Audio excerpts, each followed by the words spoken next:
And some of you may already be members and know that BCS is the Chartered Institute for IT Professional. So in the same way that Chartered Engineer will have to join the right qualification, BCS look after the IT sector. So we are a bunch of people who are interested in all aspects of creating and the use of IT. The headquarters national organization have a very big remit, but locally, we are the bunch of people running the Bedford branch of BCS, but it's not just in Bedford town, although the conversation we just had is very local to Bedford.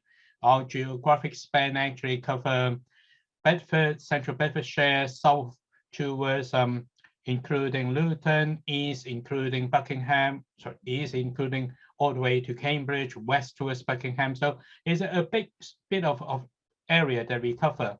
And we try to organize one professional meeting each month, and that is typically on the second Monday of the month, that we can share some of the up-to-date and interesting topic. And beyond that, we have some other activities too. So the two strategic initiatives that we have been running for a number of years. One of them is a school competition for coding to encourage young people to go into computing. And another one is to coordinate with the local and regional cyber police force in trying to help us to be more safe. And both of these are things that we've been doing. Our committee member is a handful of enthusiast volunteer. Our Saverio is our secretary, who you've seen online. I think the other folks may be popping in a little bit later. And so we are very interested to meet with people who share the same interest, passion. Oh, George is also part of the committee. Sorry, George. And if there are people who have interest to join and contribute, then we'll be very happy to hear from you. Oh, actually, I forgot. Bob is now also online. Bob used to be our committee, but as he moved further out, he is doing the committee work without carrying the title. So we have a bunch of people that we enjoy ourselves in contributing to the society IT. In better time, our meeting is in the Bedford Center Hotel in Central Bedford. And on my slide is the kind of coffee and cookies that we would have been having until this time before we sit down for the meeting. We hope COVID is going to be moving away, and Saverio have already made inquiry that our 2022 meeting, the first one is in February 14th. If all things allowed, we would like to be able to have our meeting face-to-face, but at the same time, use technology to zoom out as well. So a few things that we need to learn and test, but hopefully, if people are from afar, we're delighted to welcome you, as well as those that we can share coffee and cookies together. So that's the branch.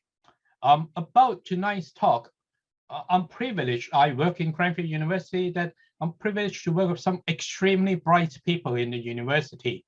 And the speaker today, Dimitri, is one of those that is looking after a significant national infrastructure.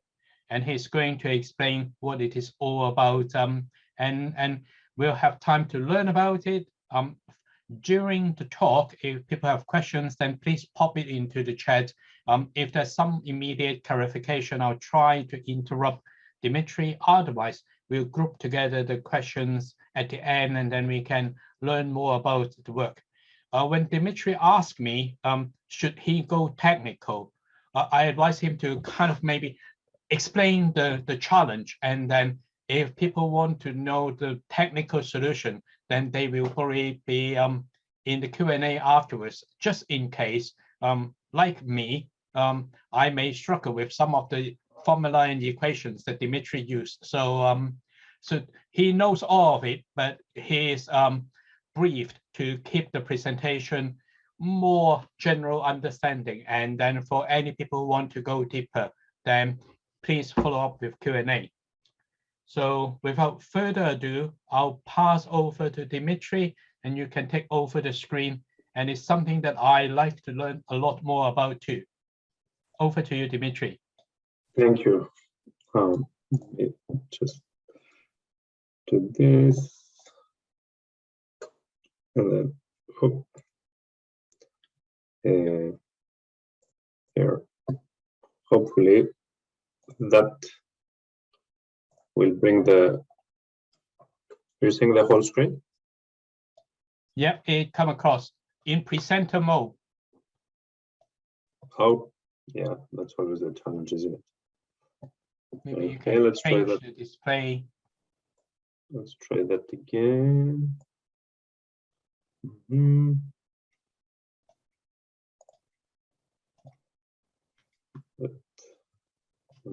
If you go to the second tab on the top in display setting, you can swap over. Right, okay. Well done.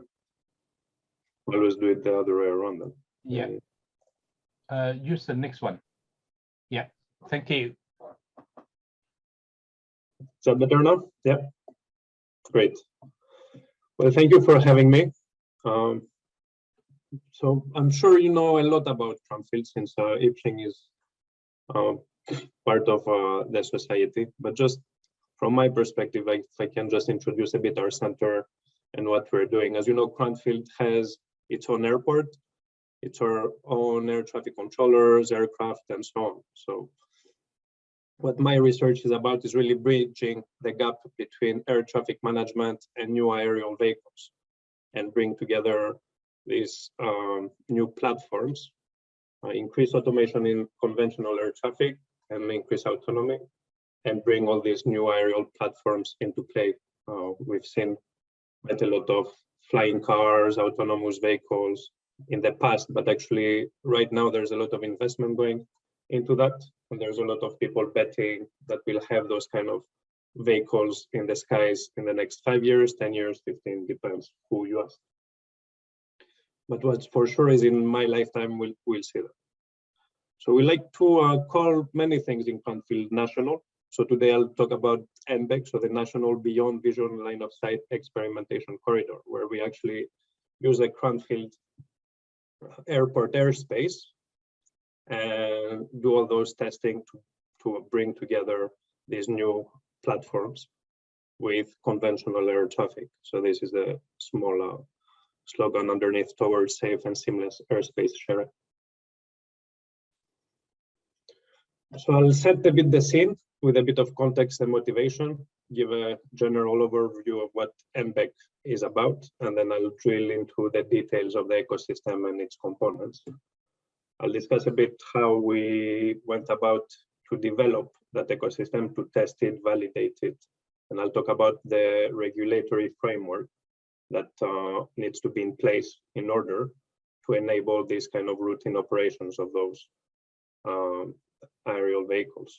I'll talk about counter drone capability. So basically, when you have new autonomous aerial vehicles in the sky, you need to identify the intruders, basically. And as many of you would remember, these incidents we've had in the last couple of years, particularly in Gatwick Airport.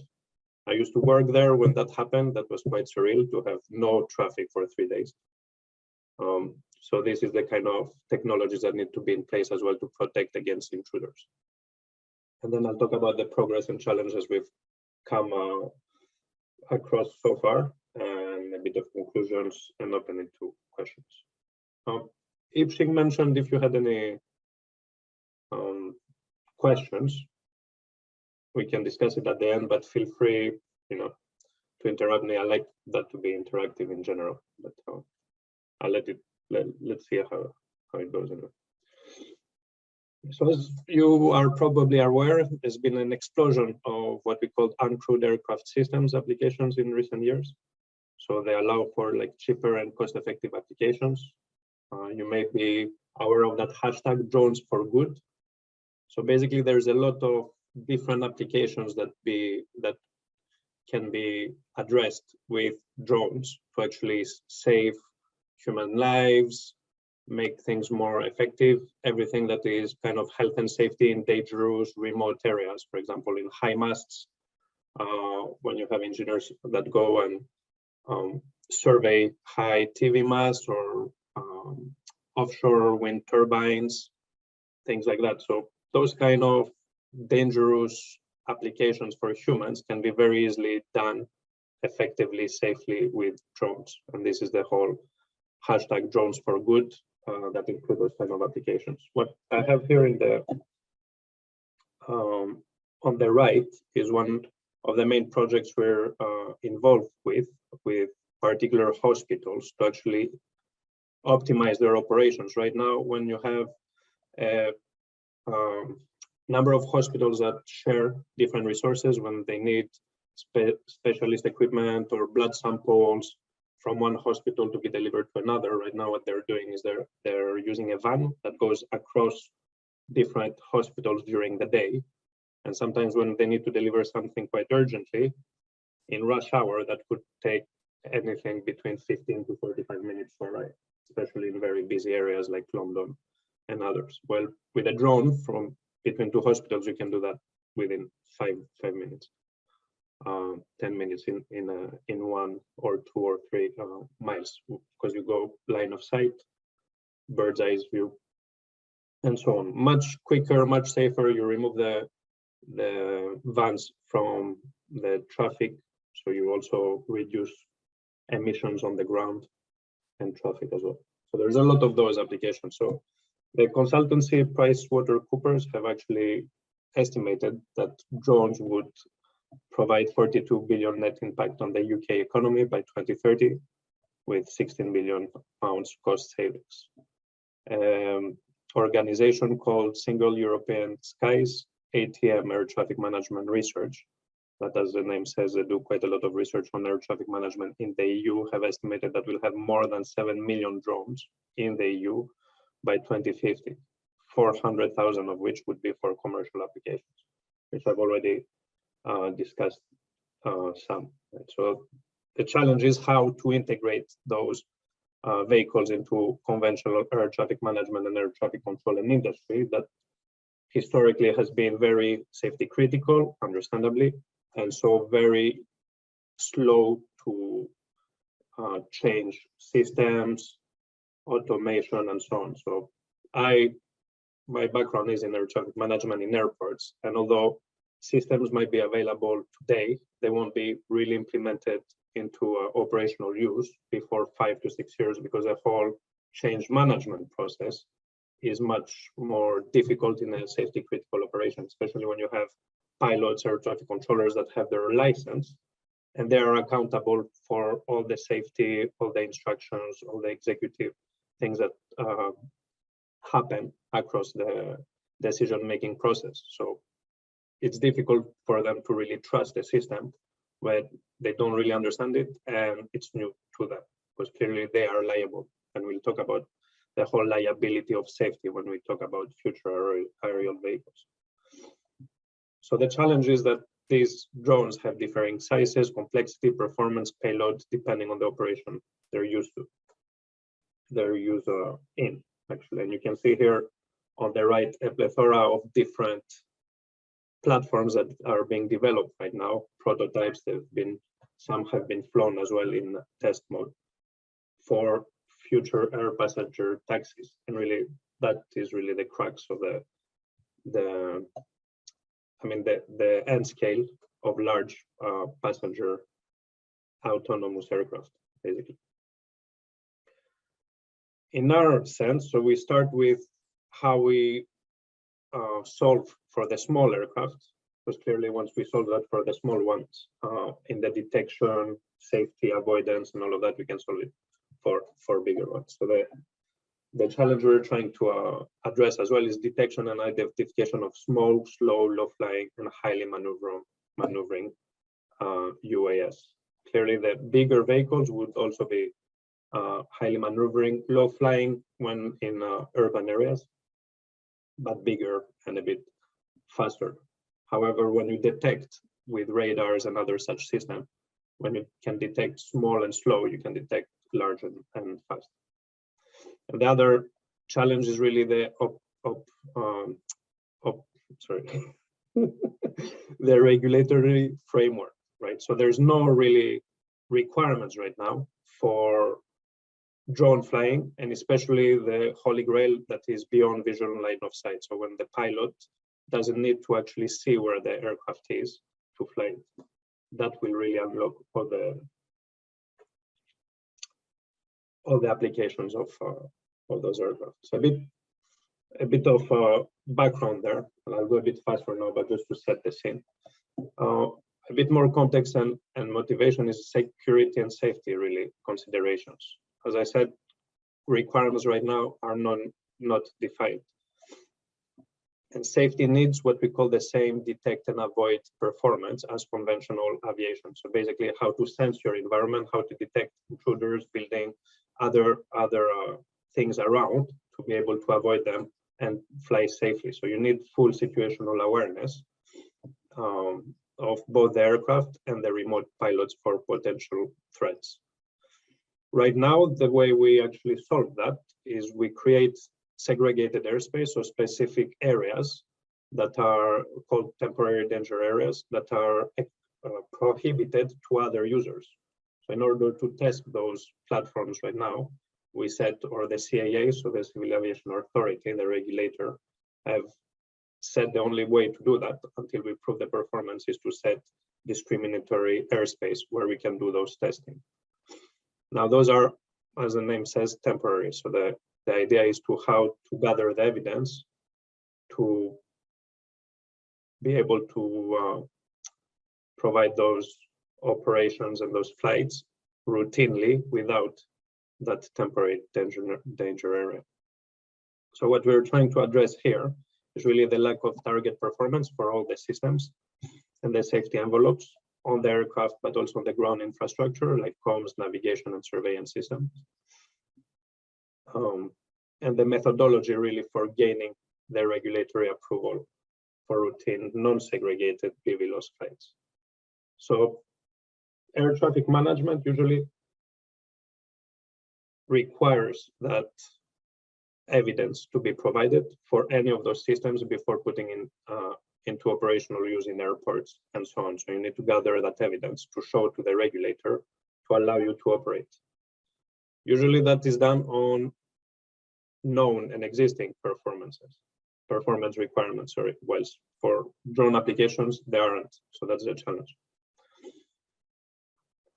So a bit on airspace classification, you have a number of different categories of airspace for the airways or within airports and so on. And what we're talking about here is Class G airspace, so what is called outside controlled airspace. So basically, Cranfield is within that kind of airspace category.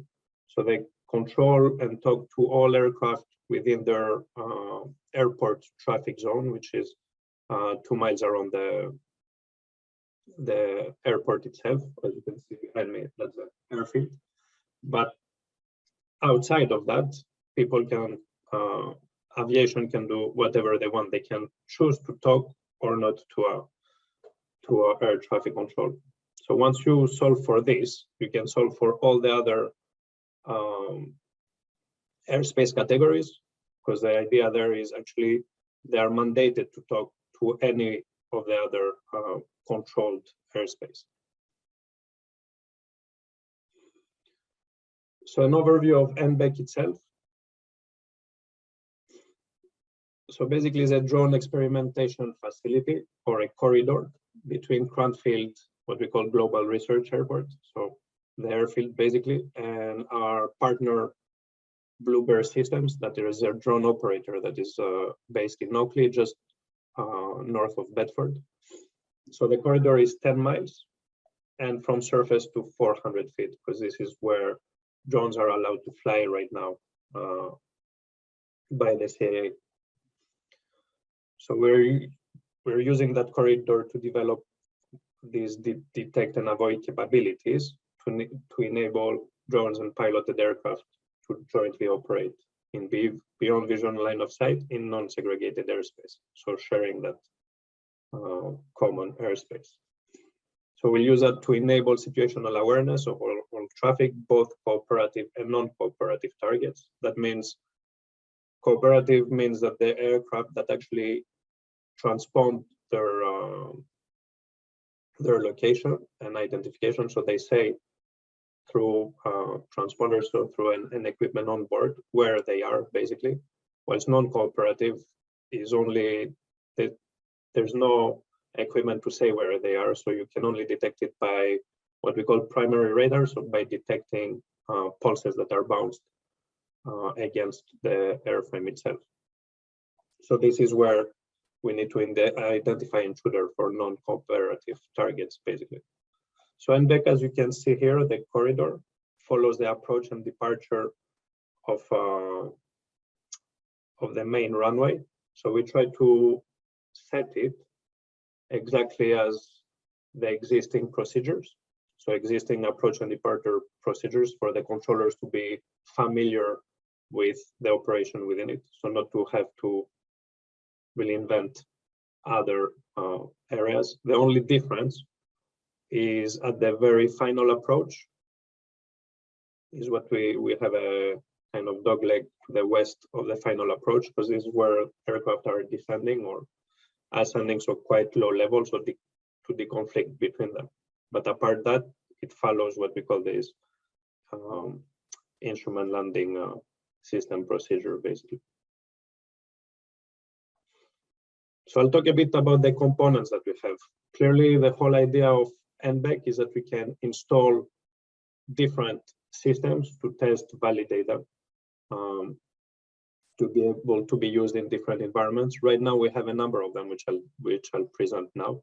But the idea is to have a kind of modular architecture where we can install many other systems.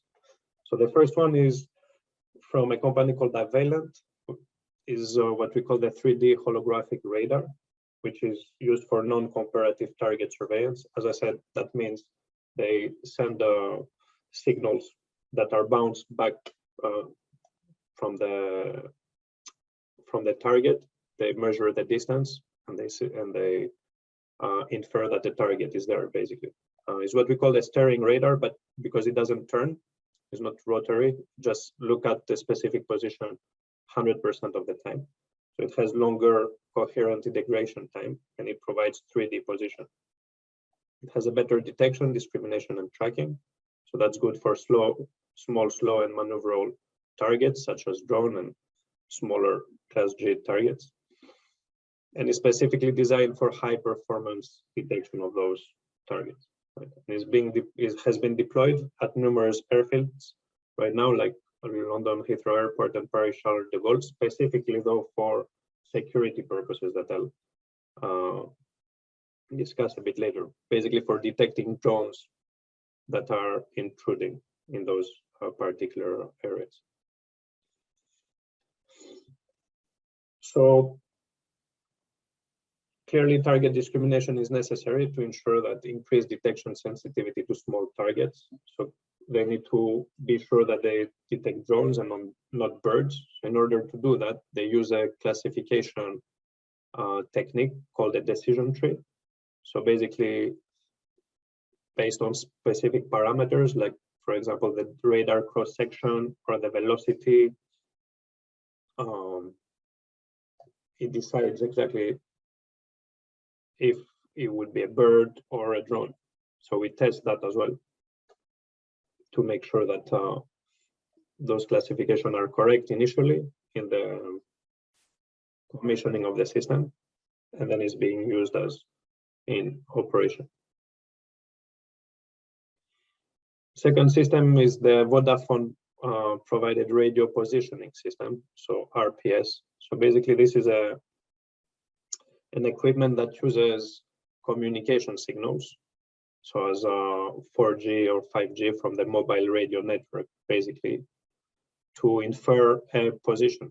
So to be used as a backup to GPS, which is a main positioning system on a drone. But as you know, in urban areas, urban canyons, within buildings and so on, GPS might have low quality. So in order to mitigate that risk where you lose GPS or you lose your drone positioning, basically, you have this mitigation which gives you location estimated location with high accuracy in real time. We have what we call UAS traffic management. Basically, this is used to provide better situational awareness to the operator. It's mainly used currently for mission planning and mission approval in coordination with air traffic control, but it can be used to host fusion algorithm when you have much more sensors coming in to it. And it's also used for in-flight route management by the drone operator. Those systems, UTM, right now have a number of services that have been defined for them. Although in order to, again, use them operationally, we need to prove those services are safe to use. And that's the exercise we're going through. And finally, this integrated link to air traffic control,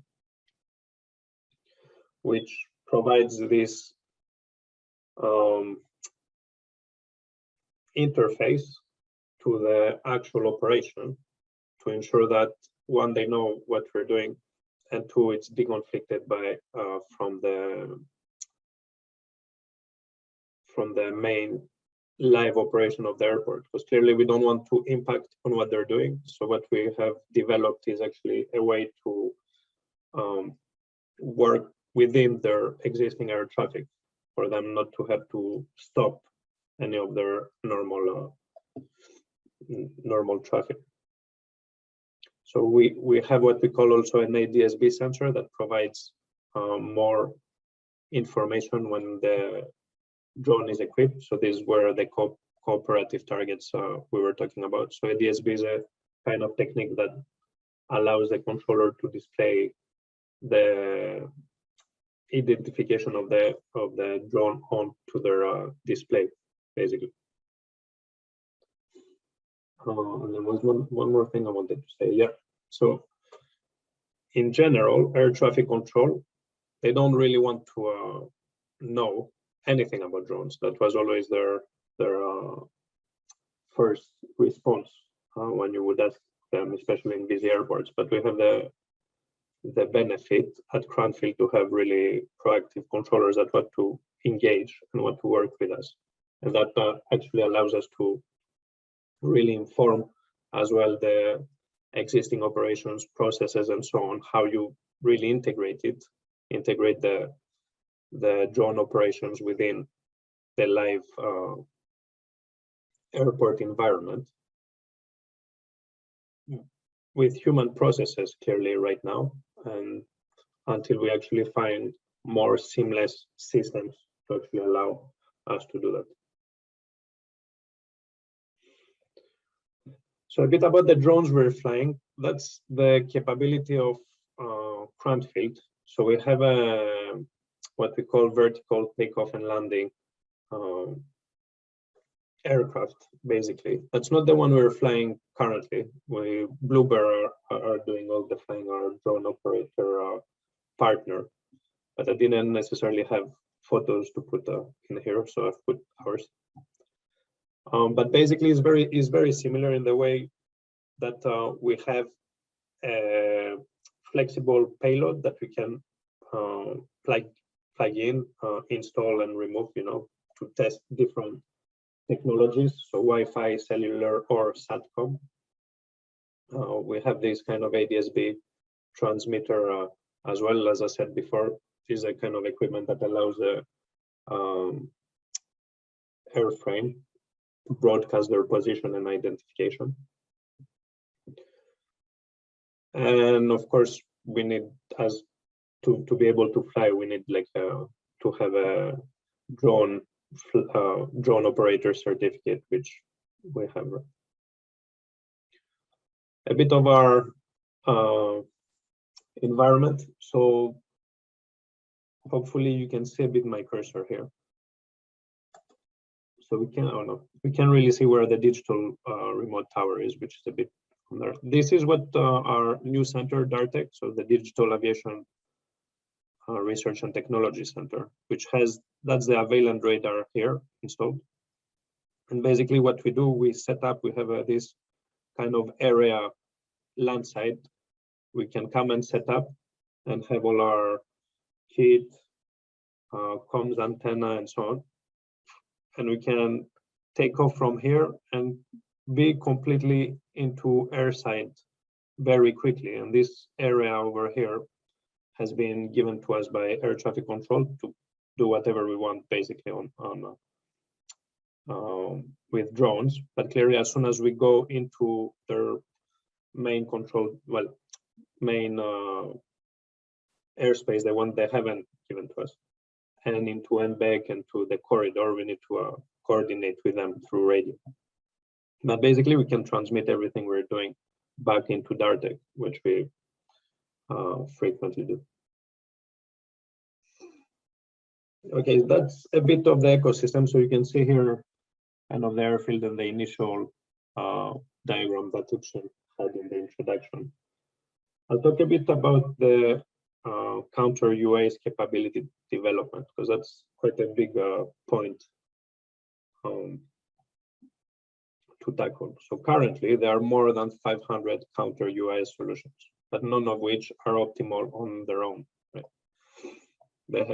There are disparate techniques and systems due mainly to the lack of regulatory requirements.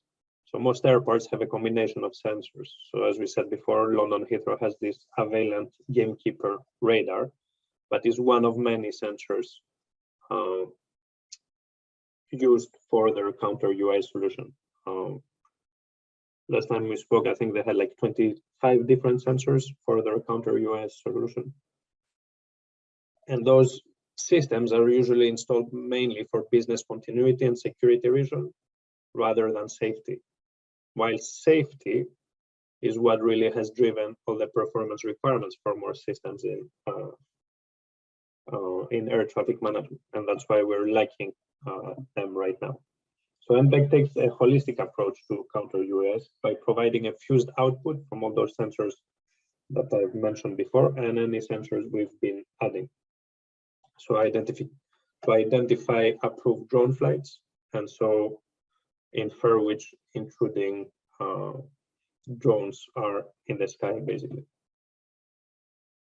And I'll talk about here the trial strategy that we're going through. So basically, we're going through an incremental steps to gather incremental evidence through simulations and flight trials. So we want to deploy this detect and avoid and counter UAS ecosystem. One, to support the flight trials, but also to use the flight trials to prove the systems we're using. And that has been a challenge because this is the kind of chicken and egg that the regulator is also setting, right? So the initial way in order to do that was to have specific flight trials, as we have in air traffic management, to commission each of the systems. So a flight trial to commission the radar, flight trial to check the performance of the drone itself, and to characterize each of the components individually. And also develop this kind of synthetic environment where we have the different models, so kinematic model for the aircraft itself, and some models for the radar and the radio positioning system, and then compare what we have in the synthetic environment to what we have in the commissioning flight trials. And that allows us to prove as well the accuracy and the fidelity of the synthetic environment, which allows us then to provide more confidence when we want to do something new, combining the number of sensors. So initially we do what we call vision line of sight, so we can see where the drone is. Extended visual line of sight, where we have what we call a remote observer away from the main pilot that informs the pilot, the remote pilot of the drone, if something is wrong. But then the pilot itself doesn't necessarily have a visual on that drone. And this allows us to build then that evidence, that confidence of the ecosystem itself, of the safety envelopes, and so on, to allow us finally to go and do beyond vision line of sight, where you don't have any observer of the drone, just the remote pilot and the drone somewhere that is not visible to the main pilot. And in order to do that, we work with the Civil Aviation Authority basically to do like 4 main trials. So BVLOS within the airport traffic zone. So that is completely within the airport boundaries, airport control as well. So we could know pretty much where the drone was, and also making sure that is deconflicted by all other traffic. So again, a bit more evidence that was gathered. And in order to do that, you need to prepare what we call an operational safety case to prove the safety of the operation to the Civil Aviation Authority. That's the only way they allow you to fly, basically. And then doing it a bit more complex, so flying within the NBEC BVLOS. So in order to do that, as I mentioned initially, we had to apply for this temporary danger area. So to make sure that no one else is flying within the corridor, to prove again each of those safety envelopes of the ecosystem. In order to finally do trial 4, we haven't done that yet, but the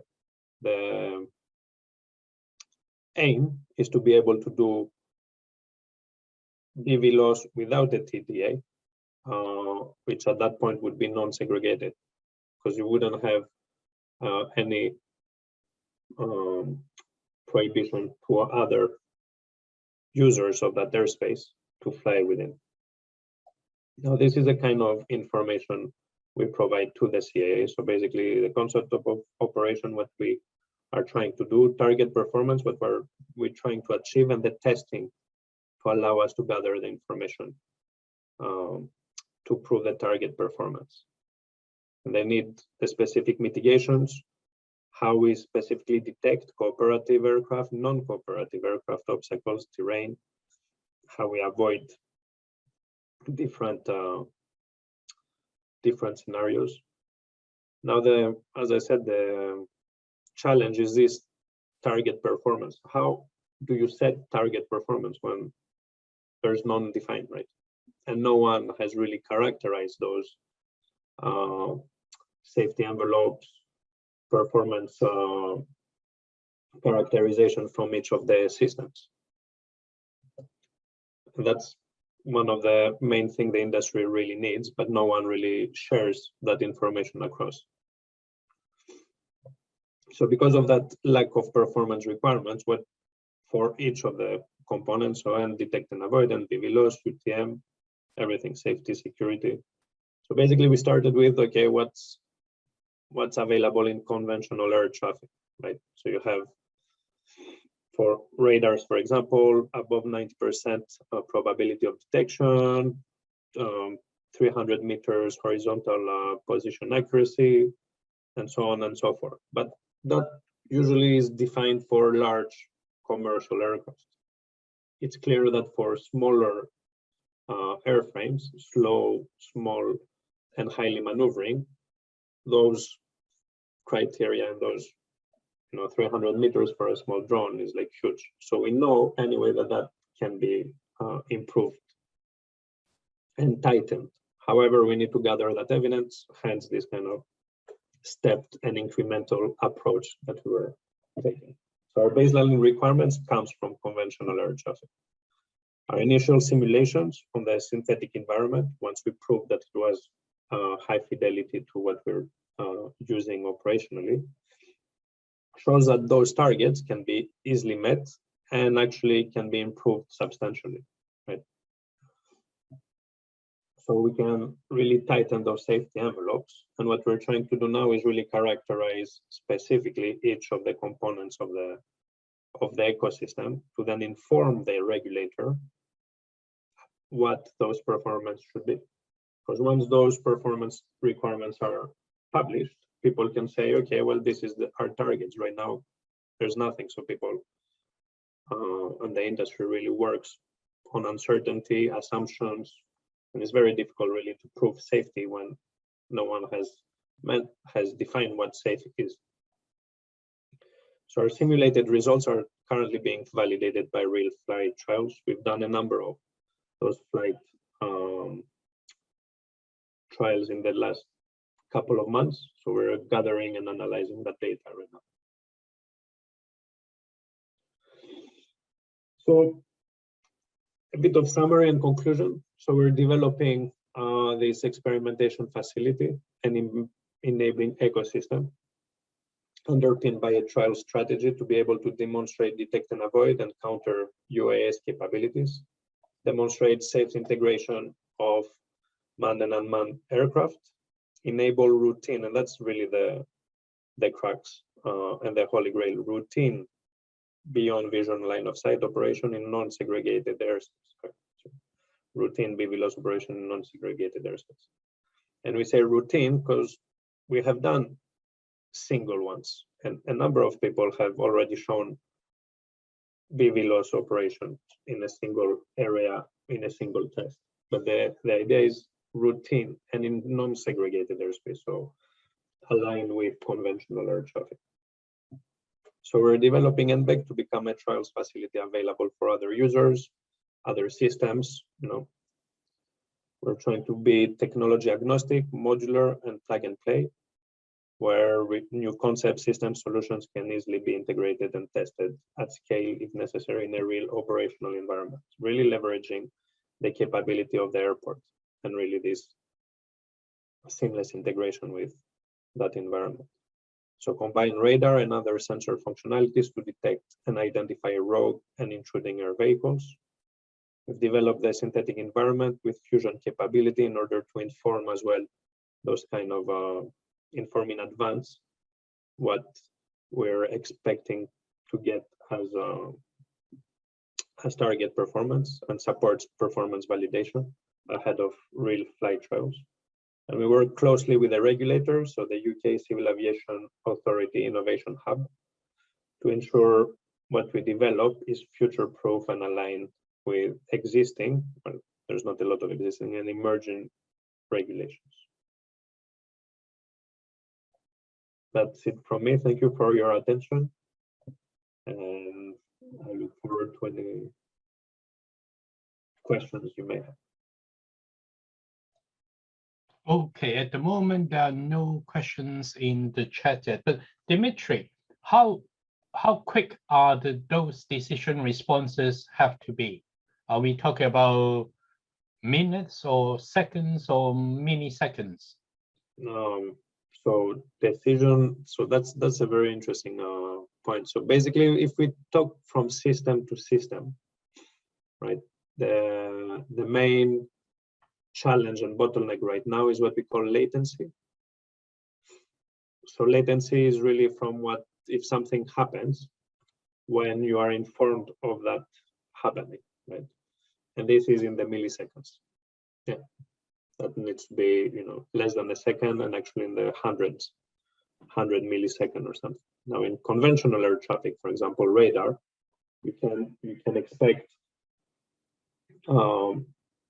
an update airport radar, you expect an update rate every 4 seconds, right?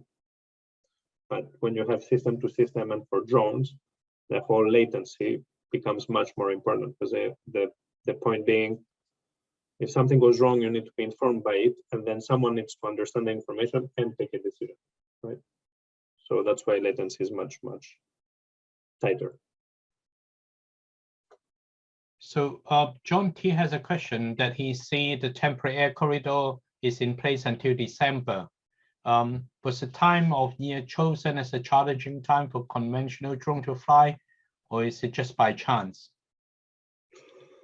I want to say it's definitely to challenge us, because clearly, it's like a difficult. It's difficult to fly in challenging weather. But actually, no, it was by chance in a sense. We wanted to have the corridor or the temporary danger area in summer to be able to fly as much as we can and not have, because clearly right now we can't fly every day. Sometimes there's too much wind or bad weather. But because of the iterations that we had to go through to get that approved through the different regulatory processes. Yeah, it was approved a bit late, hence the 90 days started in August as opposed to starting in June. And here I have a follow-up in terms of connectivity. Has the use of EAN been considered, or is the altitude too low for that? Remind me what EAN is, sorry. I think we need John to come in on EAN. Please unmute, John, if you want to. Yeah, please, John. If you can just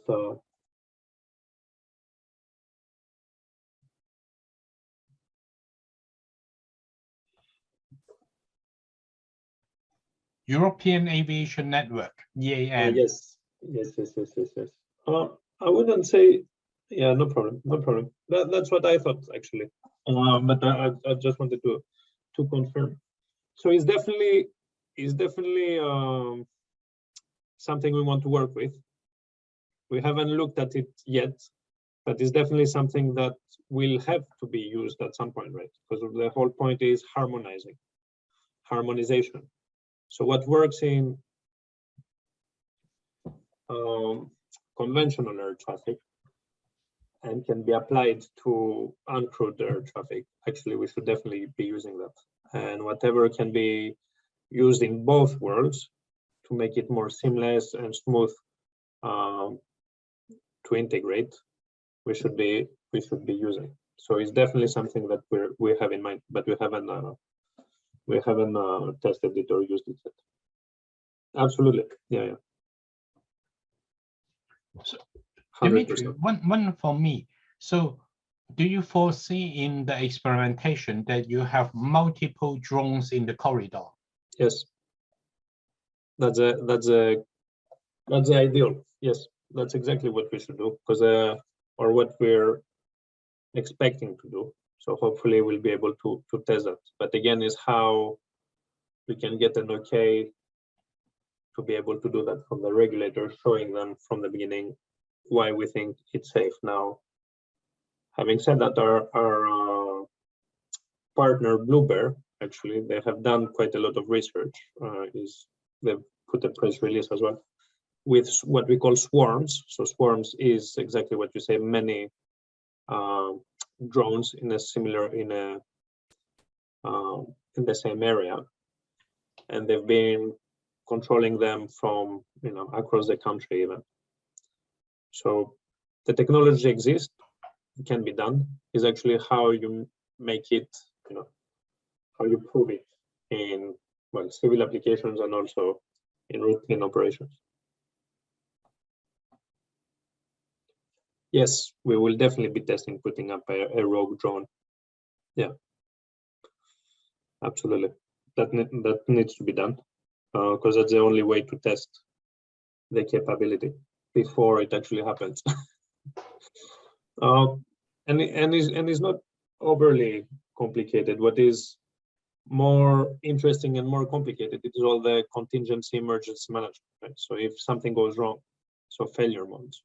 So this is where we need to really test those failure modes as much as we can. So for example, I said that for the rogue drone, because initially you say, okay, well, I have that database. I know that all those drones in my picture or on the display that I can see have mission approval. So the ones that don't can be very easily identified now.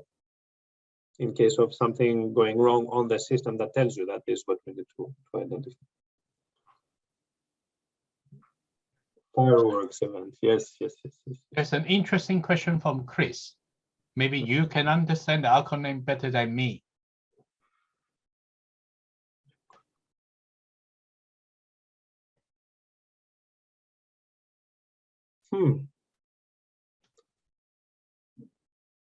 I'm not sure why you wouldn't, not sure why you wouldn't.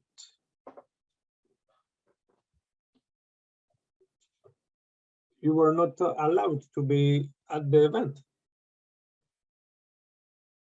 Because that is, because you're just above the people basically, right? So I guess that's why. Okay.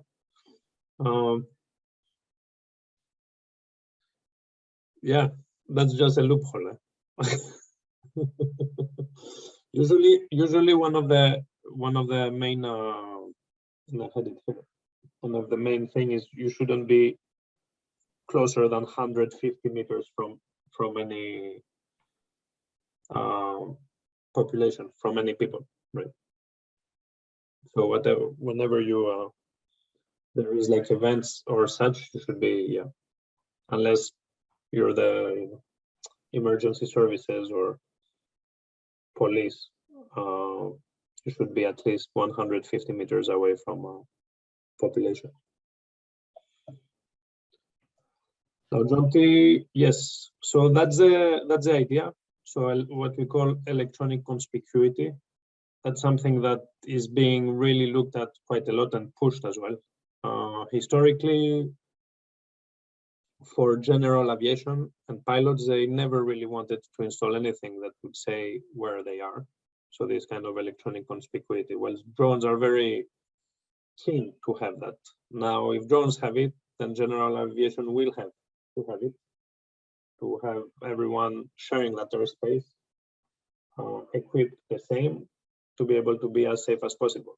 The CIA actually started giving subsidies for such kit recently. Anything that is electronic conspicuity, so ADS-B or MODES or FLARM, and have provided that kind of subsidy, which historically, again, general aviation pilots were not keen to invest that amount. So from that perspective, now there is a bit more, help in order to address that point. Interesting. Oh yes. Yeah, something I didn't really mention, but even conventional aviation right now, one of the newest form of surveillance. So what we call surveillance basically is everything that is radar, electronic conspicuity, is whatever tells you or shows you where the aircraft is. They were looking at what they call a multistatic primary surveillance radar. That's so it was how to leverage your TV antennas to be able to detect aircraft. So a kind of distributed way to detect aircraft without having to rely on this electronic conspicuity. And it's still being looked at. And it could provide even like more revenue to the general population, saying, okay, well, install that on your roof, and then you'll have a small income as they have in other areas, right? But is a technique that is being looked at quite a lot, and actually, as we're evolving towards urban air mobility and towards crowded areas and crowded cities, busy cities, actually the system sensors that are already existing will have to be looked at if they can be used in that to help those kind of applications. So Dimitri, while we are still trying to get this sorted in the rural area around Cranfield, how do people like Dubai fly their urban taxi? Well, different countries have different regulations, right? We know that UK has one of the strictest regulation, but there are a number of other countries that are much more advanced than us. So we need to learn from them. I don't think they do fly routinely though, right? There are a lot of tests being done. One couple of which are coming in 2022 in Cranfield of urban air mobility vehicles, so air taxi type vehicles. And that will again inform the UK regulator. But yeah, each country have their own kind of requirements and rules to go by, and some are more lax than ours. Interesting.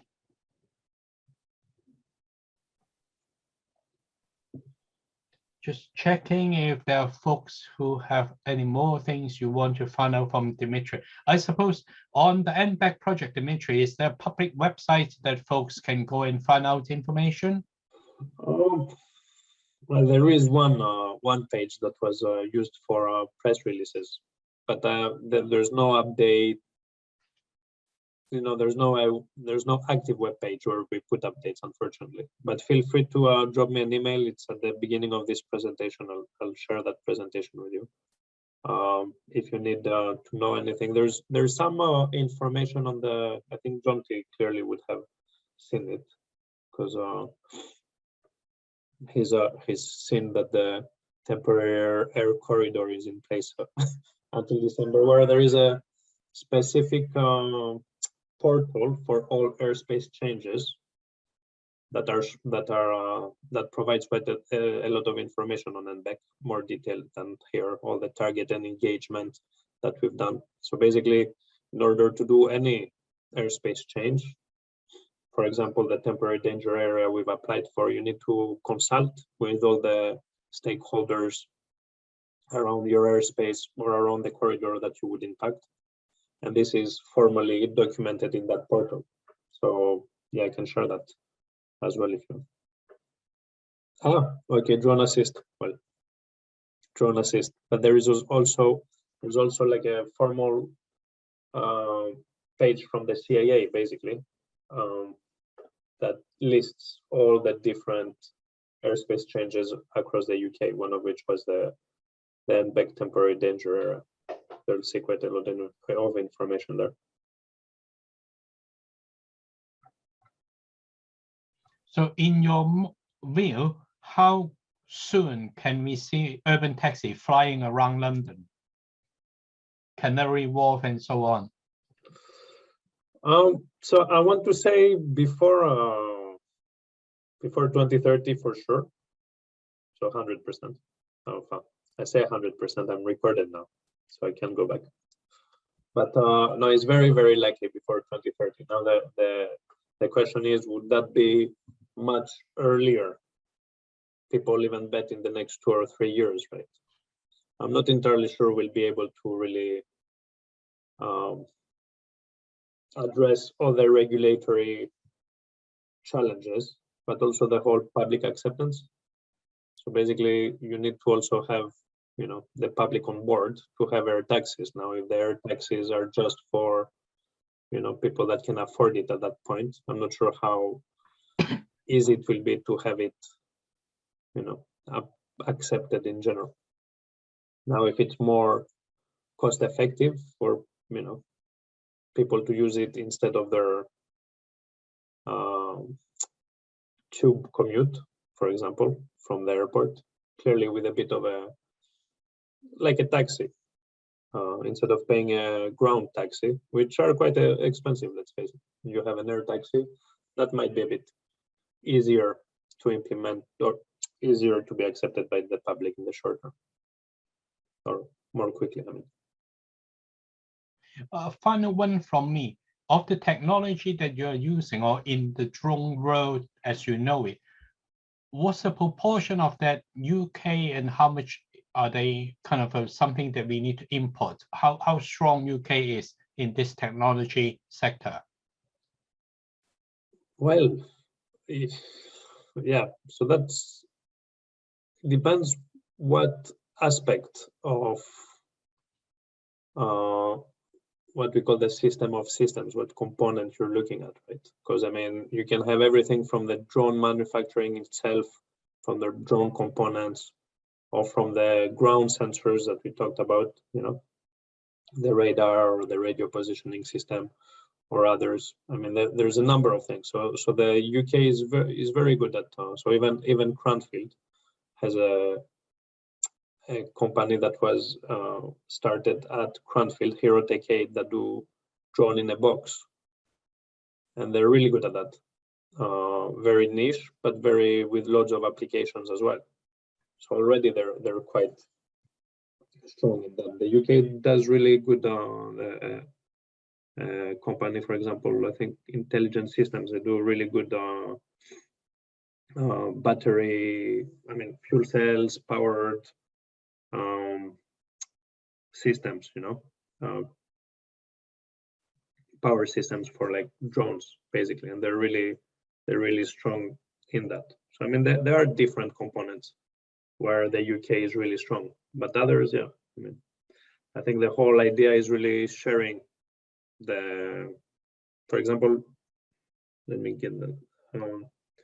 There is also a very good company in the UK called Vertical Airspace that actually develops this kind of air taxis, and they're quite advanced in what they're doing. So there are quite a lot of strong points in the UK. Clearly, is also learning from others and developing what we're doing, right? And I think the main challenge again is the whole regulatory piece and public acceptance piece. The technology will be solved quite easily because there's quite a lot of advances already in that space.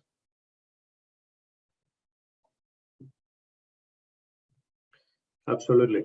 Security, anti-jamming, all of that, definitely. So as soon as we have systems to systems, connected systems, all of that, security, cybersecurity will be super important. And I haven't really touched into that, but that's a huge area, actually, not only in uncrewed traffic management, but even in conventional aviation. As soon as we talk about more automation, more autonomy, yeah, you need to be sure that is really, really secure. Yeah, not prone to any sort of hack or hijack or anything of that sort. Yeah, it's a huge topic, cybersecurity. Even the CIA, I left Gatwick in 2019. And for a year, we were working on how then all the airports, so the critical national infrastructure, airports being one of them, actually start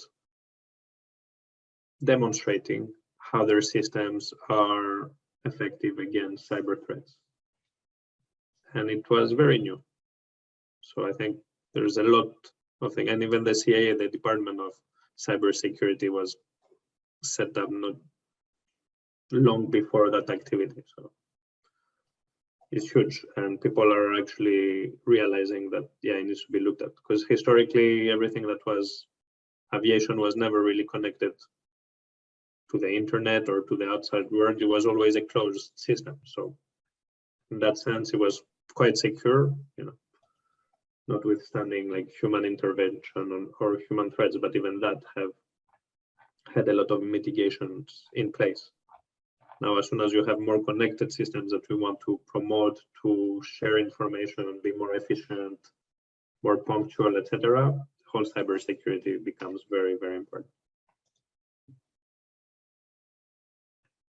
Excellent. Well, I don't know if there are more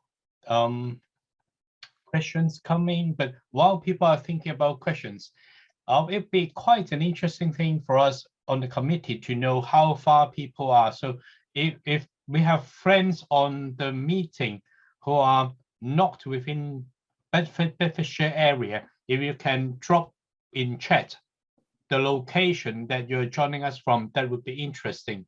In some previous meetings with people from abroad in Mauritius, in Far East and Silicon Valley, I'll be interested to know for tonight, who's the furthest person away from us. Maybe then Dimitri can extend his corridor.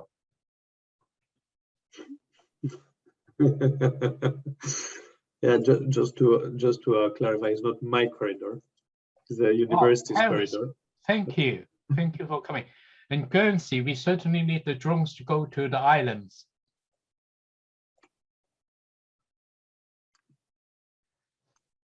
Ooh, interesting. Let me, so. Thank you very much.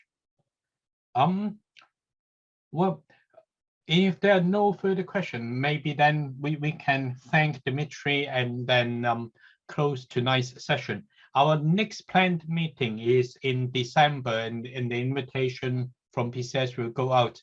This time around, we are moving to a less technical topic.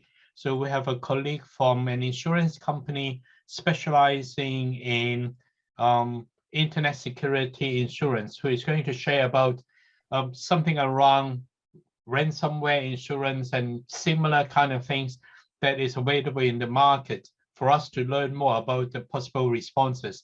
I'm hoping a colleague from the Friends of the Police Force can also give us some insights about the current types and wave of cyber threats that we should be wary about. So hopefully we'll see you again in our December meeting, and I'll represent everybody to give Dimitri a big round of applause. Lovely. Thank you. Thank you for having me. It's been a pleasure. Thank you. Thank you, and good night, everybody. But as Dimitri said, please feel free to make contact, and a recording of the meeting will be posted in the BCS YouTube site when ready, and all the attendees will receive an email with the link to that.